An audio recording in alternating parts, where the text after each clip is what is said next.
Tenakado, Tenakado, Tenakata Katoa.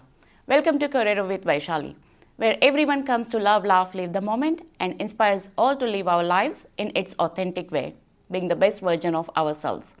So today we are on Kōrero with Vaishali, elections for the Tron, Hamilton. Who we have today? I know you all are excited and you all want to know who it is. So today we have candidate who is standing for Hamilton East Ward. So let me reveal. So today we have Preet Dhaliwal, who is standing for Hamilton East, who is standing for ACT, and his campaign says, I'm standing to bring a fresh perspective, stop the waste, and make sure council spends wisely, not recklessly. It's time for accountability. It's time for ACT. So let's find out what Preet has planned and what he's trying to bring the best for our city, Hamilton. Shall we welcome him? So, let's welcome Preet Dhaliwal to Kōrero with Vaishali. All right, thanks for having me, Vaishali. It's great to be on your show. Oh, thank you. That's my pleasure to have you around here. And what are you trying to bring for the Hamilton city? What are your plans? So let's talk about it. Sure thing. Shall we get into it? Yep. Perfect. Thank you. First thing first, I would like to know a little bit about your personal life and professional life, please, if you'd like to tell us. Okay, so a bit about myself. I'm a family man. I have two daughters. My oldest is 4 years old. My youngest is 3. Oh, okay. I've got a beautiful wife. I've got one sibling, my sister. She's married. They've got a farm in Ramarama. Oh, nice. I'm an IT graduate from AUT University. Mm-hmm. I majored in networks, security, IT security and IT service science. Oh, nice. And for the last 8 years, I've actually been running hospitality businesses. Nice. And I run a very well-established cafe in Hamilton. Oh, okay. Oh, nice. Perfect. Oh, where is this? Where is your cafe in Hamilton? Rather not disclose. Oh, okay. Yeah. I thought we could catch up there for tea, but that's okay. Let's keep it. Okay. All right. So what inspired you to stand for the elections? Look, I've just seen, there's a lot of increase in the cost of living. The rates are going high. And to be honest, I've been interested in politics since, I'd say, 2016 when the Labour government came in, and I did not agree with many of their policies. Okay. So there's a bit of why sit on the sideline and complain, why not get involved and try and make a change. Oh, nice. True, yeah. Okay. All right. What challenges do you think Hamilton is facing at the moment? Have we got any strategies around them to minimize those problems? Yeah, I think a couple of those issues I think we're facing is the increase in the cost of living, the rate increases, our poor infrastructure, and currently the $1.2 billion debt that we have as a city, which is affecting our increase in rates. Okay, if you're elected, how you will be working on? Have you got any strategies to use? Yeah, I'll definitely be trying to cut the wasteful spending, that's for sure. For example, each speed bump that we're putting up is costing around the $325,000 mark, whereas when we've spoken to a few developers, they've said that they're costing between $7,000, $8,000, maybe $10,000. So there's a lot of room. Oh, okay, great. Thank you. All right. How do you address housing affordability in Hamilton? What actions would you take? Housing affordability, if we actually look at Hamilton as a whole, we're actually quite reasonable if we compare it with New Zealand prices. However, that gap is obviously shrinking. I think the average house price now in Hamilton is around the $780,000 mark, whereas throughout New Zealand, the average house price is around the $870,000 mark. So I think that gap is actually reaching the national house price average relatively quickly. However, the best way to do this, I'd say, is we need to speed up our consent processes, remove the red tape, let our developers come into the city and actually develop without the bureaucracies. Great, thank you. Okay, I think this is the hot topic at the moment going on all around. Everybody is worried about, everybody is talking about, so that's the rates. Yeah. So do you think there is any chance for rates to be reduced in a way so that everyone can afford it? 100%. Now, if we look at our rate bill, they've got a plan in place to increase rates It's increased by 16.5% last year, 15.5% this year, 14.5% this year. Next year, which is actually already locked in.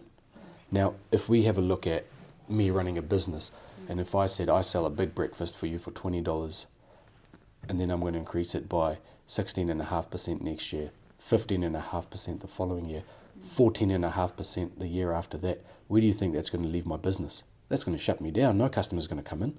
Same thing's going to happen to Hamilton. Do you think people want to move into Hamilton? It's becoming way too expensive. Now, if we look at commercial rates are 3 times what your residential rates are. I've been speaking to some of my suppliers. Their warehouse rates alone are well over the $100,000 point a year. Where do you think that puts the cost of goods before that even makes it onto the supermarket shelf? So there's a flow-on effect with these rates, and I think we really need to dial it back. People are not understanding that there's a lot of wasteful spending that's actually happening in this town. Okay. All right. And that definitely kind of increases the cost of living as well, you reckon? 100%. So, Absolutely. If someone's now having to pay $100,000 a year on their rates, they're going to push that down onto their cost of goods. And then, by the time something makes it to the, your supermarket shelf, you've obviously had your rates included in the cost of goods as someone's selling them. So the end user is always going to pay regardless. It also pushes the rental market up. True. Okay. So there is a chance, there is a bigger chance that these things can be put in place, can be looked after, and we can cut down rates or can minimize the increase, yes. Okay. Great. Thank you. That was a good insight.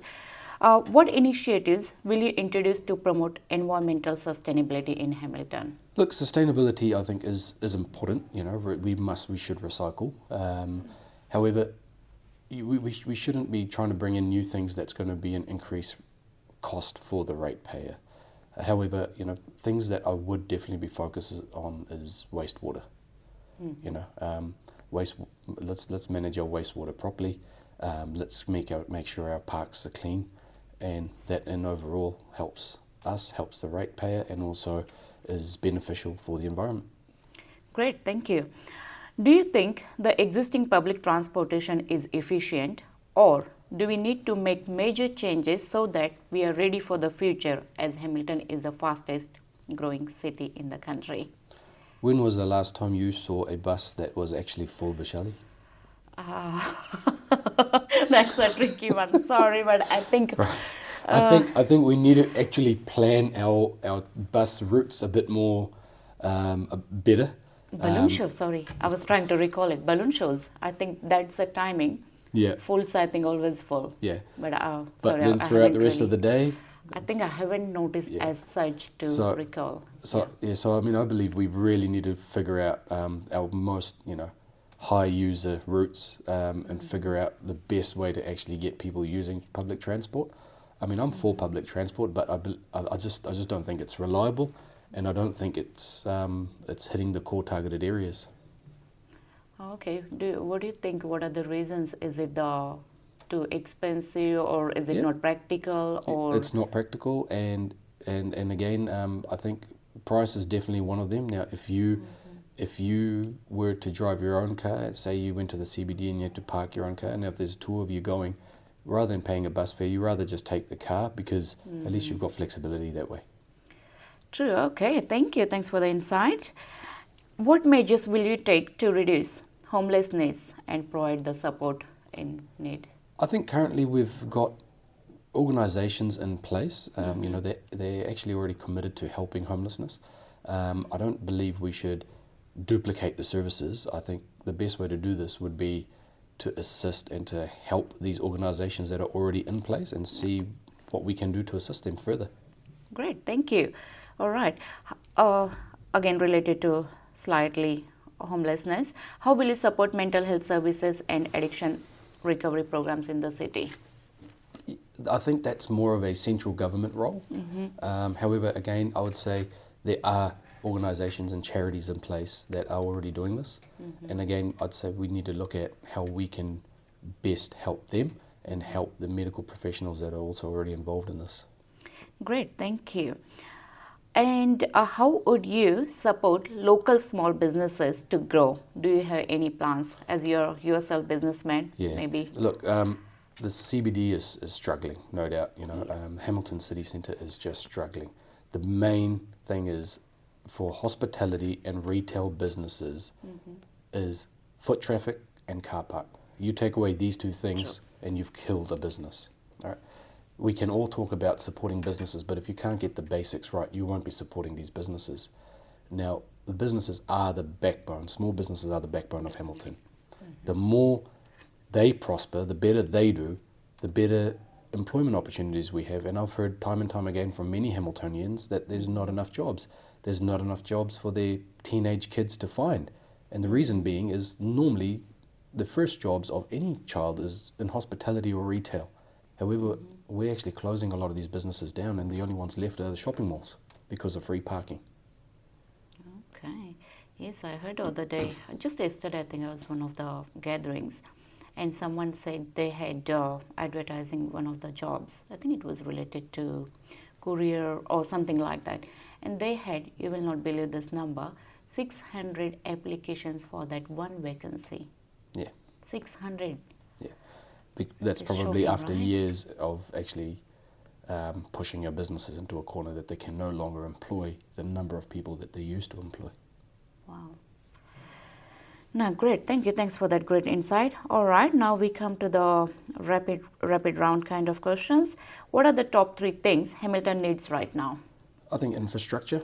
We would definitely need to focus on fixing our wastewater, number one. If we have a look at Hamilton West, even though I'm Hamilton East candidate, but if we look at the poo tank in Hamilton West, I think we need to get our shit together. Okay, great. So that was wastewater, infrastructure. What was the third one, sorry? Oh, so wastewater would be your infrastructure. I'd say second one would be the rates. We need to control our rates, which would also definitely control the cost of living of Hamilton. Perfect. And number 3, I would say being transparent. Being transparent. Perfect. Thank you. All right. Now my favorite question. What would you do if you are given 1 million grant right now at this moment? What would you use it on? What services? Or I'd like to see which service we'd actually need, but maybe I think the Melville station there might actually need a bit more funding. I mean, we are the fastest growing city in the country, and yet we don't have our wastewater right, so I'd definitely be funding that. Great, thank you. That's us for today, Preet. Thank you so much for all the insight. And yes, would you like to say anything to audience? Is there any message you want to pass on? If you want to change, I think now's the time to actually change. We've reached a $1.2 billion debt, and if you're paying, say, around $5,000 on average for your rates for your house, for your residential property, expect our debt to reach the $2 billion point by 2030. Simple maths, it'll double your rates in 5 years. So if you want to make the change, the time is now. Vote Act Local, vote number 1 for Preet. Perfect. Thank you. Thanks for coming on Kōrero with Vaishali. It was great to catch up with you, and we wish you good luck. Thank you. Thanks for having me. Thank you. Thank you, everyone. So as Preet had said, please vote. Yes, your vote counts. Your vote decides the future of our city. So please vote. Thank you. See you again.